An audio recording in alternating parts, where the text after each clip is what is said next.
Hello friends, welcome to the new episode of my channel. আমি Prince. এখন কথা বলবো আমাদের বাংলা ইন্ডাস্ট্রিকে নিয়ে এবং জানুয়ারি মাসের বক্স অফিস কেমন হলো সেটা নিয়ে কথা বলবো। তো আগের বছরও জানুয়ারি মাস থেকে মোটামুটি মার্চ অব্দি যে টাইমটা ছিল, বেসিক্যালি চেঙ্গিজ বা একেন বাবু এগুলো আসার আগে অব্দি 2023টা খুব খারাপ গেছিলো। এবং তার পেছনে বড় কারণ ছিল সেরকম কোনো বড় সিনেমা ছিল না, প্লাস পাঠান ঝড় ছিল। তো যে সমস্ত কিছুর কারণে সেই সময় মানে অতটা বক্স অফিসে স্বাভাবিকভাবেই মানে জানুয়ারি থেকে মার্চে একটা ডিজাস্টার গেছিলো। মানে মোটামুটি 14ই এপ্রিলের আগে অব্দি গেছিলো। এবার এই বছর কিন্তু ইকুয়েশনটা পাল্টাবার কথা ছিল। কারণ এই বছর কিন্তু জানুয়ারি মাসে বেশ কয়েকটা বড়, বড় কাজ এসছে। তার মধ্যে একটা পুরো মাসালা ওরিয়েন্টেড মেইনস্ট্রিম কমার্শিয়াল মুভি। আবার একদিকে রয়েছে একটা বিরাট বড় এক্সপেরিমেন্টাল কাজ। আবার একদিকে রয়েছে কিন্তু একটা মানে বাংলার বুকে বানানো একজন গ্যাংস্টারকে নিয়ে তৈরি হওয়া সিনেমা। তো ৩ টে সিনেমা ৩ রকমভাবে কিন্তু যথেষ্ট হাইপ তোলা সিনেমা। আগের বছর যখন জানুয়ারি মাসে কিছু কাজ এসেছিল, সেগুলো কোনো হাইপই ছিল না। এই বছর প্রত্যেকটা সিনেমার প্রমোশন ভালো হয়েছে, প্রত্যেকটা ট্রেলার লোকে পছন্দ করেছে, রিভিউ ভালো এসছে। অথচ বক্স অফিসের অবস্থা দেখুন। এর থেকে বোঝা যাচ্ছে বাংলার বক্স অফিস জাস্ট ভোগে, জাস্ট ভোগে। মানে খুব ভাগ্য ভালো একটা দেব রয়েছে বা একটা জিদ্দার রয়েছে বলে জিদ্দার মানুষের বক্স অফিস নিয়ে অত খিল্লি হলো। অথচ বাদবাকি সিনেমাগুলোর বক্স অফিস দেখুন। মানুষ ফ্লপ সিনেমা হয়ে যা কালেকশন করেছে, এগুলো তার থেকে অনেক বেশি হাইপ নিয়ে সেই কালেকশনের ধারে কাছে পৌঁছতে পারছে না। জাস্ট ভেবে দেখুন কি লজ্জাজনক বক্স অফিস হচ্ছে। মানে বলতেও লজ্জা লাগছে। মানে কি বলবো? বলতে গেলেও যেন মনে হচ্ছে যে মানে মুখ থেকে বমি বার করছি আমি। এত বাজে জঘন্য বক্স অফিস। লজ্জা লাগা উচিত।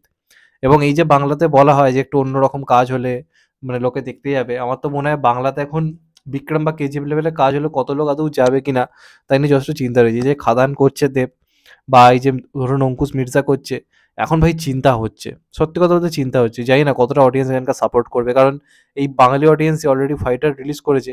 বাংলা থেকে অলরেডি কিন্তু প্রায় ১ কোটি ১.৫ কোটি কালেকশন করে ফেলেছে।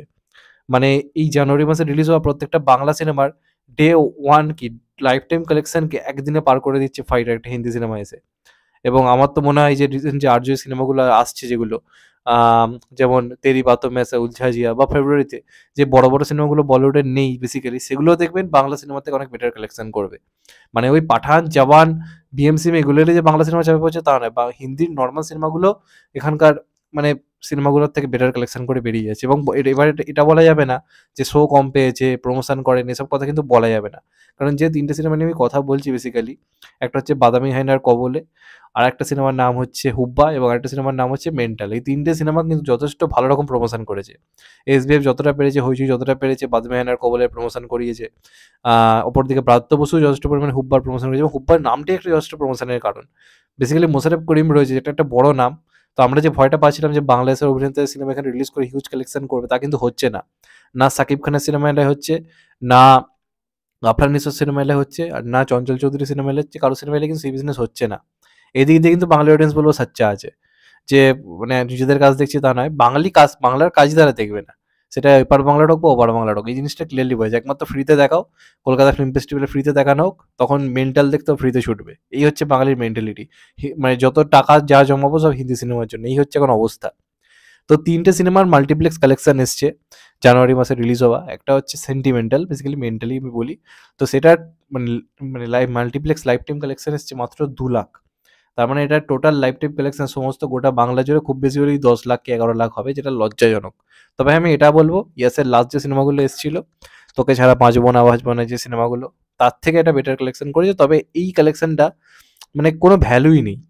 এই যে কালেকশনটা এটার কোনো ভ্যালুই নেই। একটা কমার্শিয়াল সিনেমা যদি না ১ কোটি কালেকশন করতে পারে মিনিমাম, তাহলে সেটা কি হচ্ছে? ভাই ইয়ার্কি হচ্ছে? এটা তুমুল জঘন্য বক্স অফিস এনেছে বলতে কোনো দ্বিধা নেই। একদম ডিজাস্টার হয়েছে। মানে ১ম বাংলার মেইনস্ট্রিম কমার্শিয়াল কাজ ডিজাস্টার হলো।